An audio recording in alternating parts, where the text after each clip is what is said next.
అందరికీ మరొకసారి స్వాగతం. ఈరోజు మనం గత 2 రోజులుగా జరుగుతున్నటువంటి విషయాలను చర్చిద్దాం. మొదటగా మనం చర్చించాల్సినటువంటి విషయం పెన్షన్ల నిలుపుదల.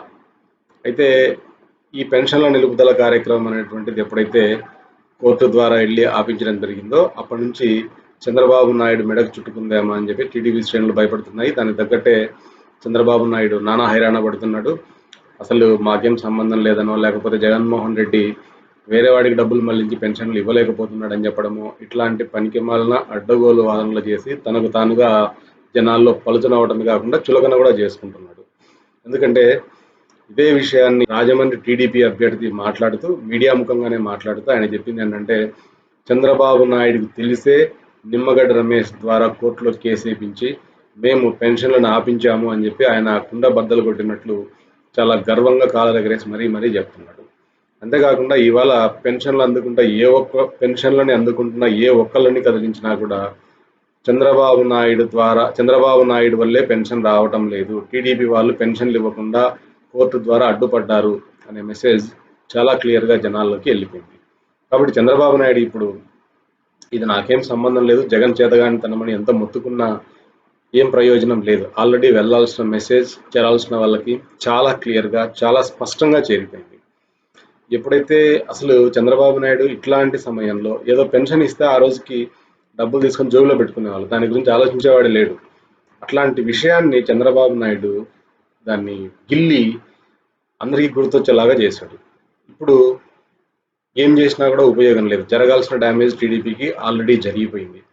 దీనికి తోడు రామోజీరావు, రాధాకృష్ణ ఇంకోవైపు టీడీపీకి ఎంత డ్యామేజ్ చేయాలో అంతా ఇంకోవైపు చేస్తూ వస్తున్నారు. అంటే చంద్రబాబు నాయుడిని ఆ 2 పత్రికలు ఆయన పరువును తీస్తున్నాయి. కానీ చంద్రబాబు నాయుడు వీళ్ళని కంట్రోల్ చేయకుండా ఏం చేసినా కూడా పెద్ద ఉపయోగం లేదు. ఇది మొదటిది. అంటే పెన్షన్ల విషయంలో అనవసరంగా దూరి తలబొప్పి కట్టించుకుంది టీడీపీ. ఇప్పుడు ఈ జరిగిన నష్టాన్ని ఎలా పూరించుకోవాలో టీడీపీకి ఎంత మాత్రం అర్థం కావడం లేదు. ఎందుకంటే ఏ ఒక్కరిని అడిగినా కూడా పెన్షన్లు ఎందుకు రాలేదంటే చంద్రబాబు నాయుడు ఆపించాడు అనేది మెసేజ్ క్లియర్గా వెళ్ళిపోయింది. ఇది మొదటిది.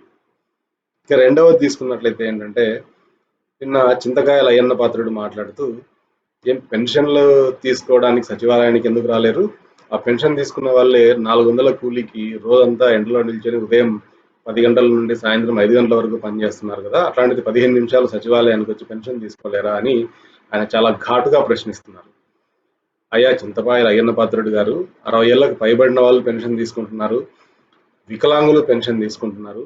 ఈ 60 ఏళ్లకు పైబడిన వాళ్ళు, వికలాంగులు ఎలాగూ సచివాలయం వరకు రాలేరు. 60 ఏళ్లకు పైబడిన వాళ్ళు కూడా 42 నుంచి 44 డిగ్రీల సెంటీగ్రేడ్ ఎండలో 1/2 కిలోమీటర్ నుంచి 3 కిలోమీటర్ల దూరంలో ఉన్నటువంటి, లేదా 1/2 కిలోమీటర్ నుండి 2 కిలోమీటర్ల దూరంలో ఉన్నటువంటి సచివాలయానికి వెళ్ళి పెన్షన్ అందుకోవడం అనేటువంటిది ఈ వేసవి కాలంలో చాలా కష్టంతో కూడుకున్నటువంటి పని. వీళ్ళు మీలాగా ఏసీలో కూర్చోవడం లేదు, రోజు పనులకి వెళ్ళకపోతే వాళ్ళకి జరగదు. ఎందుకంటే కష్టపడి పని చేసుకుంటున్నారు కాబట్టి ఆ కూలీలతోనే వాళ్ళు బతుకుతున్నారు.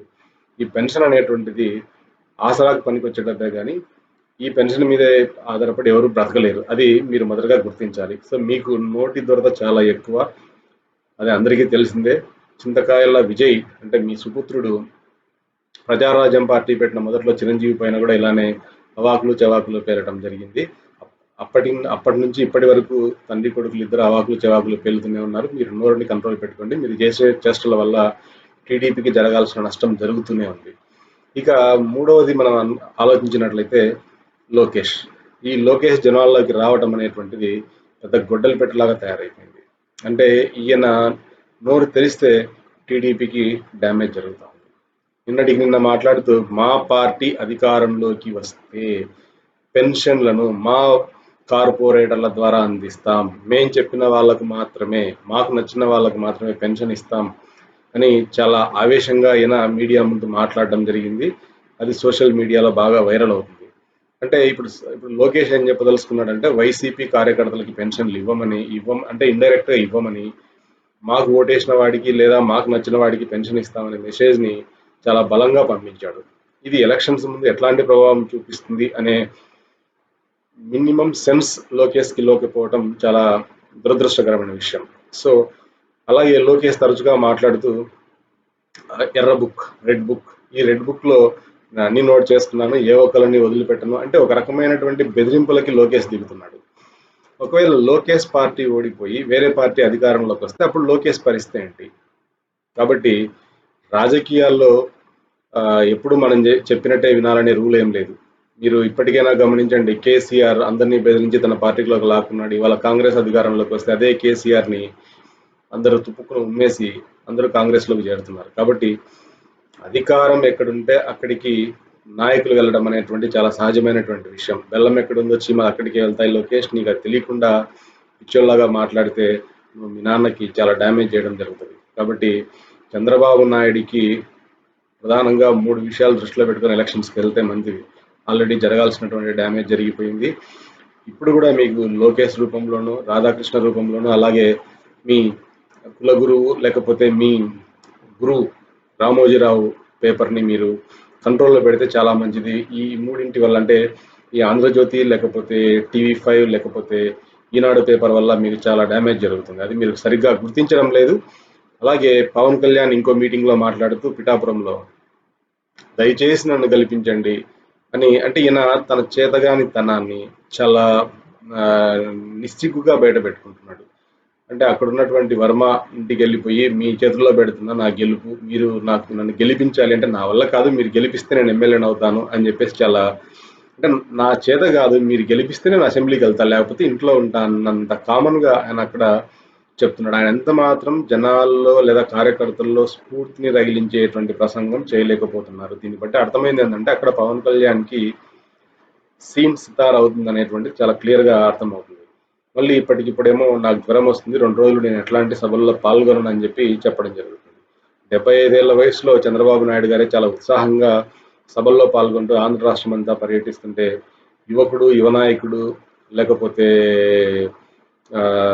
మన పవర్ స్టార్ ఇట్లా ఒకరోజు తిరిగి 4 రోజులు ఇంట్లో కూర్చుంటారంటే ఎలక్షన్స్లో ఎలా వీలవుతుందో ఆయన ఆలోచించుకోవాలి. కాబట్టి కూటమి వల్ల చంద్రబాబు నాయుడికి పెద్దగా ఒరిగేది ఏం లేదు. కూటమి పెట్టుకున్నా కూడా చంద్రబాబు నాయుడే whole and soul one man army లాగా ఆంధ్ర రాష్ట్రం అంతా తిరిగి ఓట్లను తెచ్చుకునే కార్యక్రమాన్ని నిర్వహించాలి. కాబట్టి చంద్రబాబు నాయుడికి అర్థం అవ్వాల్సిన విషయం ఏంటంటే, ఇప్పుడు కాదు ఇంకొక 5 ఏళ్ళు పోయినా కూడా పార్టీ గెలవాలన్నా, పార్టీని నిలిచిపెట్టాలన్నా అది తనొక్కడే. ఇంకా మిగతా అంటే లోకేష్ వల్ల కాదు, పవన్ కళ్యాణ్ వల్ల కాదు, ఇంకొకళ్ళ వల్ల కాదు. కాబట్టి చంద్రబాబు నాయుడు ఈసారి అధికారంలోకి రావాలి అంటే ముందు ఈయనకు బద్ధశత్రువులు అయినటువంటి ఆంధ్రజ్యోతి, టీవీ5, రామోజీరావు, లోకేష్ వీళ్ళని ప్రజల నుంచి ఎంత దూరంగా పెడితే అంత మంచిది. వీళ్ళ వల్ల జరగాల్సిన లాభానికంటే నష్టం ఎక్కువ జరుగుతుంది. కాబట్టి చంద్రబాబు నాయుడు ముందు ఇది గమనించి ఈ ఆంధ్రజ్యోతి, ఈనాడు విషపురాతలని, అలాగే టీవీ5 సాంబా సిగ్గులేని మాటలని కంట్రోల్ చేస్తేనే చంద్రబాబు నాయుడికి గెలుపు మీద కొంత నమ్మకం ఏర్పడుతుంది. ఇది గమనించగలరు.